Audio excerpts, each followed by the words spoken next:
warahmatullahi wabarakatuh, and welcome back to my YouTube channel bersama saya Niken Mulia. Dan di video kali ini kita akan membahas mengenai beberapa aplikasi yang bisa menjadi referensi buat teman-teman belajar dan bisa digunakan di kehidupan sehari-hari, yang pasti akan sangat bermanfaat sekali ya, karena memang beberapa aplikasi ini saya sendiri sudah menerapkan dan terbukti worthy. So, tanpa berlama-lama lagi, kita langsung saja ke aplikasi yang pertama. Yang pertama adalah aplikasi Udictionary. Jadi aplikasi Udictionary ini merupakan kamus online yang sangat worth it karena di dalamnya sudah tersedia banyak sekali fitur-fitur yang bisa membantu kita untuk improve our English skills, dan salah satunya ada fitur lock screen. Nah, jadi ketika kita mulai meng-lock screen kita di handphone, layar handphone, maka nanti akan muncul kata-kata secara random dengan lengkap ya, dengan pronunciation-nya mulai dari American accent and British accent. Jadi sebagai nilai tambah buat kita sendiri kalau mau belajar. Jadi tiap harinya kita belajar kata-kata baru. Kemudian fitur yang kedua itu ada kamera penerjemah. Nah, fitur ini juga sangat membantu kita dalam kehidupan sehari-hari karena kita kan sering dihadapkan dengan papan atau segala jenis yang berbau dengan bahasa Inggris. Nah, ketika kita tidak mengetahui arti dari kata-kata tersebut, kita bisa langsung menggunakan fitur ini dengan cara memfoto langsung di upload di laman yang sudah disediakan untuk di-translate. Kemudian di sini juga ada fitur English Corner dan Grammar and Spelling Check. Nah, kalau misalnya teman-teman ingin recheck lagi kata-kata atau paragraf, ingin dicek grammarnya atau spellingnya bagaimana, itu bisa sekali karena itu sudah ada fitur yang bertugas untuk itu. Dan yang paling saya suka dari aplikasi ini adalah karena lengkap dengan English Corner-nya. Jadi situ banyak sekali mulai dari artikel, kemudian berbagai macam jokes, dan itu kan bisa melatih kemampuan berbahasa Inggris kita, mulai dari bagaimana kita berbicara, listening, speaking gitu. Mungkin itu saja kelebihan dari Udictionary, tapi di sini juga ada kelemahannya teman-teman, karena di aplikasi ini kadang sering lewat pop up gitu loh, iklan maksudnya. Jadi sering kali mengganggu kenyamanan kita ketika menggunakannya. Tapi tenang aja, kalau misalnya kalian punya cukup uang untuk mengambil versi berbayarnya, bisa banget. Tapi yang jelas ini aplikasi yang patut kamu punya di handphone kamu. Oke, untuk aplikasi yang kedua itu adalah aplikasi TED Talks. Nah, TED Talks sendiri itu merupakan organisasi non-profit dan merupakan tempat di mana kita bisa berbagi cerita, ide, serta gagasan. Nah, TED Talks sendiri sudah banyak kita temui ya, bisa kita temui di kanal YouTube-nya, di website-nya, atau browsing di Google juga sudah ada. Tapi saya pribadi lebih menyarankan ya teman-teman untuk mendownload aplikasinya langsung di App Store atau Play Store, karena memang di versi aplikasinya video atau podcastnya itu lebih lengkap. Dan sedikit informasi ya mengenai video-video yang diunggah oleh TED Talks itu lebih menyinggung persoalan pendidikan, teknologi, kemudian kebudayaan, dan lain-lain. Jadi narasumber atau pembicaranya pun nggak nanggung-nanggung nih, adalah mereka orang-orang yang sudah ahli atau profesional di bidangnya, dan memang bisa dikatakan orang-orang yang sangat berpengaruh dan tokoh-tokoh inspiratif lainnya, sehingga TED Talks ini bisa dijadikan research yang sangat bagus ya buat teman-teman yang want to learn English or improve your listening skill. Ini sangat worth it sekali.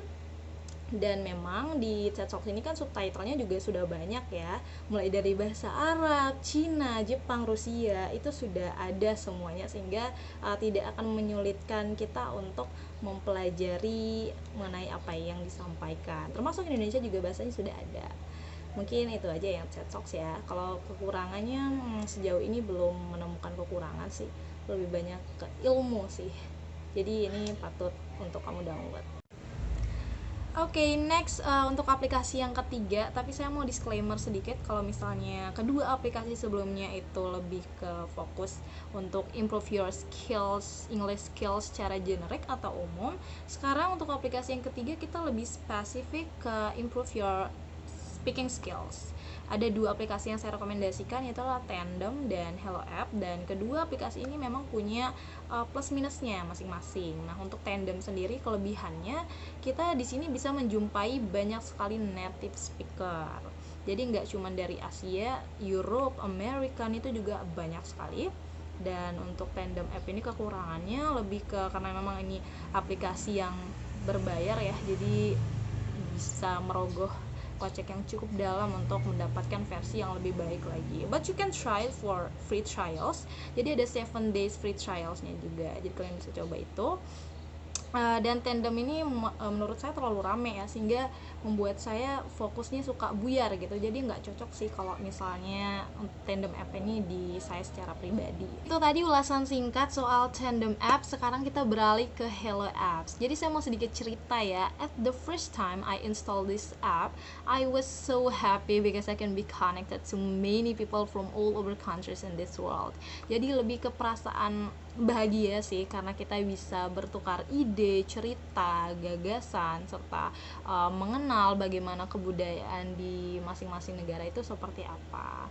Nah, selanjutnya untuk metode pembelajarannya sendiri mirip-mirip di ruangan kelas gitu guys. Kalau misalnya native speaker atau pembicara aslinya nanti akan jadi teacher, kita yang ingin belajar bahasa Inggris akan jadi muridnya, dan nanti akan ada koin khusus yang kita beli, dan itu akan menjadi tip buat teachernya, dan itu bisa kalian kasih berapa dolar, it's whatever you want. Nah, selanjutnya kita juga bisa ada kayak laman khusus untuk nelpon gitu loh. Jadi nelponnya random. Jadi setelah kalian nelpon, entah itu orang Mesir, orang Arab, orang India, itu kalian angkat aja, karena memang kita sama-sama belajar di sini, dan teman-teman bisa menemukan partner yang enak untuk diajak ngobrol. Nah, itu sih kelebihannya. Untuk kekurangannya sendiri ya, memang di Hello App ini terlalu banyak fake account. Jadi saya harap teman-teman bisa berhati-hati ya, karena memang orang-orang yang menggunakan fake account ini suka aneh-aneh gitu, suka menyimpang. Jadi semoga teman-teman tidak menemukan partner yang seperti itu. So, aplikasi Hello Apps ini bisa menjadi salah satu referensi ya buat teman-teman yang ingin belajar bahasa Inggris, karena saya juga sampai sekarang masih menggunakan aplikasi ini. I always practice every day when I got free times because I really enjoy it, and I hope the same to you guys. So, kita lanjut ya ke aplikasi yang keempat. Next, kita ada aplikasi yang keempat, yaitu adalah Conversation Starter World. Saya lupa kalau ternyata ini adalah bukan aplikasi ya, melainkan pure website, dan merupakan salah satu website yang direkomendasikan oleh salah satu sahabat perempuan saya dari Filipina dan tengah menyelesaikan program magisternya di Kanada. Kita juga bertemu dari aplikasi sebelumnya, itu Hello Apps. Thank you for that, Hello Apps. Namanya Maria. Oke, sesuai dengan namanya, Conversation Starter World, di website ini sudah menyediakan ratusan topics yang cocok ya buat dijadikan acuan atau patokan teman-teman untuk memulai suatu obrolan atau pembahasan dengan orang-orang baru atau rekan-rekan kerja baru, karena banyak topik di sini yang berbeda lah, maksudnya berkualitas, bisa dikatakan berkualitas, karena kerap kali kita memang sering sekali memulai obrolan itu seperti sudah makan gitu, sudah bobo, yang seharusnya itu tidak perlu dipertanyakan, karena memang diingatkan atau tidak, dibicarakan atau tidak, kita akan melakukan itu gitu ya nggak sih.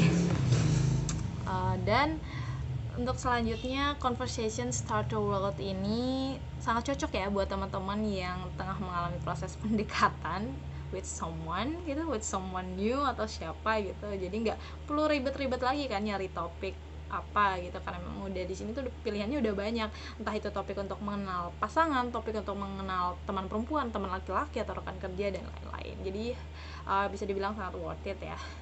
Untuk website yang satu ini pembahasannya nggak perlu banyak-banyak ya, nanti lebih ke prakteknya teman-teman nanti seperti apa. Oke, next ada aplikasi yang kelima, aplikasi yang terakhir nih. Jadi ada 2 aplikasi, dan ini akan relate ke mental health, sangat saya rekomendasikan, yaitu ada The Pattern and The 7 Cups of Tea. Nah, untuk yang Pattern pertama nih ya, jadi merupakan aplikasi yang bisa mengenal diri kamu ataupun mengenal bagaimana cara kita mengenal orang lain juga.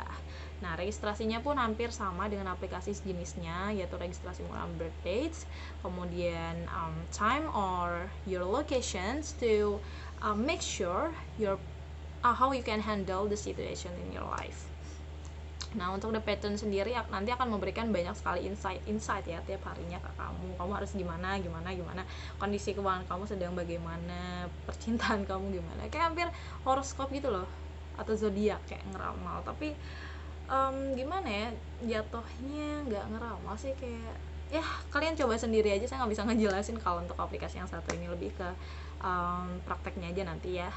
Oke, selanjutnya adalah aplikasi 7 Cups of Tea. Jadi nanti kamu akan terhubung dengan orang-orang baik dan orang-orang yang peduli, yang siap mendengarkan keluh kesah kamu, segala macam persoalan hidup kamu. Jadi nanti 7 Cups of Tea kamu bisa memposisikan diri kamu sebagai pendengar atau yang ingin curhat gitu loh, ingin menuangkan pikirannya. Karena di sini memang pure anonim, jadi mereka nggak akan tahu mereka cerita ke siapa atau kamu cerita ke siapa, mereka nggak tahu. Tapi memang mostly pendengar di aplikasi ini tuh adalah orang-orang yang sudah memiliki kualifikasi